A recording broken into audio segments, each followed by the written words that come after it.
Olá pessoal, estou aqui novamente. Para quem não se lembra ou não sabe, meu nome é Silvestre, sou professor de Ciências da Natureza, estou atuando na área de Física.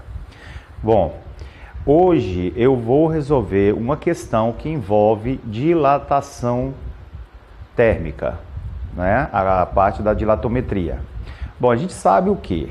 Pensando em temperatura, a gente já teve um vídeo que eu falei que temperatura é o que mede o grau de agitação das partículas. Então, um corpo formado por um número muito grande de partículas, todas elas têm um movimento de vibração. Quando esse movimento de vibração é baixo, a temperatura é baixa. Quando esse movimento de vibração aumenta, a temperatura aumenta. Bom, o que faz isso acontecer é lógico que é o corpo recebendo calor ou perdendo calor. Quando ele recebe calor, aumenta a agitação, aumenta a temperatura. Bom, pensamos então em dilatação. Por que isso acontece? Quando os corpos recebem calor, essa agitação aumenta e as partículas se afastam um pouco mais umas das outras. E o corpo cresce como um todo, já que ele é formado dessas partículas. E então a gente tem um conceito o quê? Dilatação. Então a gente pode afirmar que os corpos, quando recebem calor, eles dilatam, e quando eles perdem calor, eles se comprimem. Tem uma exceção, que é a dilatação anômala da água, que acontece entre 0 graus Celsius e 4 graus Celsius, né? Isso é uma coisa que a gente vai falar em outra questão, mas a gente sabe que não é sempre assim. A água de 0 a 4 graus Celsius ela se comporta da maneira inversa. Bom, para determinar o quanto o corpo cresce ou quanto o corpo encolhe, diminui, né? A gente usa a equação da dilatação térmica. No caso de fios ou barras, a gente usa a dilatação linear.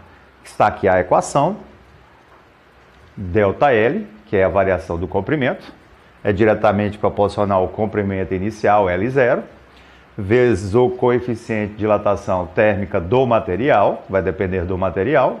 Nesse caso aqui, nós vamos trabalhar com a barra de alumínio, então ele tem o seu valor para o alumínio, e a variação da temperatura. Então, essa variação do comprimento, ela depende de 3 fatores: do comprimento inicial, do coeficiente de dilatação e do quanto foi aquecido ou resfriado nosso corpo, ok? Bom, nesse exercício, nessa atividade, o que acontece? Um grupo de alunos, eu vou pegar aqui dar uma lida, porque o enunciado é meio extenso, note só. Para ilustrar a dilatação dos corpos, um grupo de estudantes apresenta em uma feira de ciências o instrumento esquematizado na figura anterior, que é esta. Então, eles têm aqui a barra de alumínio, que eu coloquei em preta, está fixada aqui nessa extremidade da direita, onde ela não pode ultrapassar. Ela tem um comprimento de 30 centímetros, ok? Continuando a leitura, então.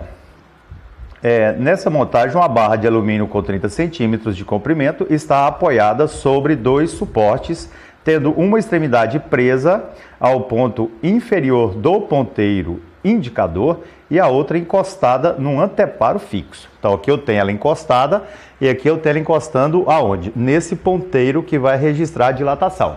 Ótimo. Vamos continuar. O ponteiro pode girar livremente em torno do ponto O. Ponto O, ponteiro então pode girar livremente aí. Eles continuam falando, sendo que o comprimento da parte superior vale 10 centímetros e da parte inferior vale 2 centímetros. A barra foi aquecida a uma temperatura de 25 até 225 graus Celsius. O deslocamento da extremidade superior do ponteiro será aproximadamente d. Ele quer saber quanto que esse ponteiro vai o quê? Quando a barra empurrar, vai girar em torno do ponto O e ele vai deslocar aqui em cima, marcando quanto? É a pergunta da atividade da FUVEST São Paulo. Ele quer a resposta em milímetros, verificando aqui nas alternativas A, B, C, D e E. Ele deu o coeficiente de dilatação, alfa, que é 2 vezes 10 a menos 5 graus Celsius a menos 1, a unidade de coeficiente de dilatação, graus Celsius a menos 1. Temperatura inicial, 25 centímetros. Temperatura final, 225 centímetros. Então a gente vê que de 25 até 225 a gente teve um aumento de 200 graus Celsius. Esse é o nosso ΔT. Então vou jogar na equação para verificar quanto essa barra cresceu, ou seja, quanto ela empurra a parte inferior de 2 centímetros. Né? Ela vai empurrar a parte inferior de 2 centímetros. Isso não é a resposta. É o começo, porque depois eu vou ter que pensar na parte superior, ok? Então vamos lá. Ó, ΔL então vai ser o comprimento inicial 30 centímetros, o L0. O coeficiente de dilatação alfa, 2 vezes 10 a menos 5. E a variação de temperatura, o ΔT, 200 graus Celsius. Multiplicando, 30 vezes 2, 60. 60 vezes 200, 12.000. Vezes 10 a menos 5. Aí é só voltar 5 casas decimais e eliminar a potência 10 a menos 5. Então deu o quê? Voltando 5 casas, 0,12 centímetros. 0,12 centímetros é o que a barra vai empurrar a parte inferior de 2 centímetros. Mas vai acontecer o quê? Vai acontecer isso. Quando ela empurrar 0,12 centímetros aqui na parte inferior, lá na parte superior vai deslocar X. É o que a gente quer saber, é aquele X de lá. Aqui são triângulos semelhantes. Triângulos semelhantes. 2 triângulos retângulos. Do caso ângulo, ângulo, ângulos. 3 ângulos são iguais. Então eu posso aplicar a proporção muito simples. Veja, X está para 0,12, a base do de cima está para a base do de baixo, assim como a hipotenusa do de cima está para a hipotenusa do de baixo. Note, X está para 0,12, assim como 10 está para 2. Na parte superior, então, acontece, ó, X está para 0,12, assim como 10 está para 2. Simplificando 10 por 2, que dá 5. Multiplicando os meios pelos extremos, x vezes 1 é x. E 0,12 vezes 5 dá 0,60. Mas isso é em centímetros.